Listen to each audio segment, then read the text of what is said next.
There have been some pretty crazy all-star snubs this year, as there will always be. Like, the vast majority of both rosters are always correct, but there's always a few guys left off who shouldn't be, and vice versa. Like, Juan Soto should be on the team. Pray for him and his family, by the way, for the amount of money he's missing out on by not making the team. Would you have liked to make the All-Star team? What do you think?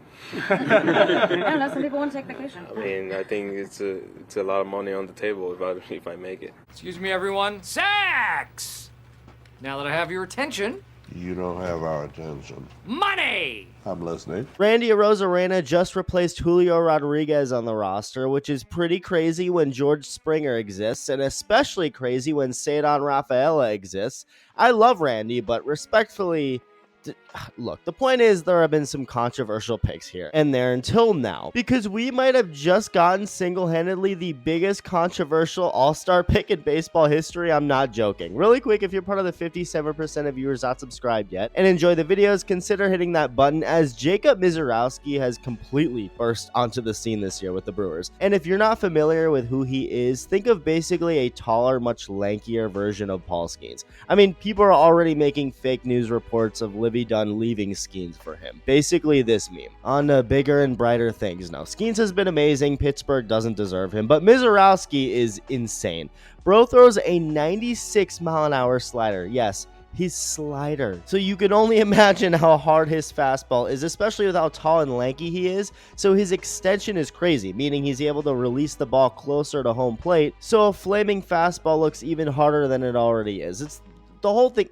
The whole thing is just insane. He didn't allow a hit in his big league debut and only got removed as a precaution because of cramps, and didn't give up a hit until 6 perfect innings later against the Twins. Then he faced Skeens and the Pirates, won that matchup, and became the first MLB pitcher since 1901 to allow 5 hits or fewer across his first 3 career starts. 1901. That's like when Morgan Freeman was born. That's how long ago that was. He did finally get roughed up in his 3rd start against the Mets. Brennan Nimmo took one of those 96-mile-an-hour sliders deep for a grand slam, Jerry Seinfeld having a grand old time. Before Francisco Lindor goes back-to-back, Misiorowski only struck out 2 hitters and gave up 5 runs, gave up a leadoff homer to Shohei Ohtani in his next start, said, "I'm tired of giving up runs, I'm just going to decide not to," and struck out 12 Dodgers over the next 6 innings, beating Clayton Kershaw. I mean, he's incredible. To say Misiorowski's been good would be a crazy understatement.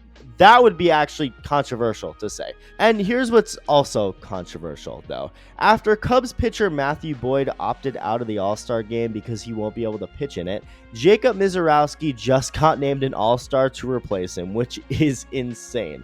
Now, with the way I'm glazing him right now, why would that be insane? Well, the problem is Misiorowski's been in the league for about 5 minutes. It's been a great 5 minutes. It's been a very fun 5 minutes. I just went over it. But it's also been 5 minutes. His 5 games and 25 innings pitched is the fewest games ever played by someone named to the All-Star game. Now, on one hand, I want to be full-on happy for the guy, and I am. How cool is that? He just entered the league and is an All-Star. That's badass. Shout out Jacob Misiorowski. But on the other hand, I can't help but feel like this is flat out wrong. There are plenty more guys more deserving of this, in a sense where they've been pitching the whole season up to this point. Christopher Sanchez on the Phillies, for example.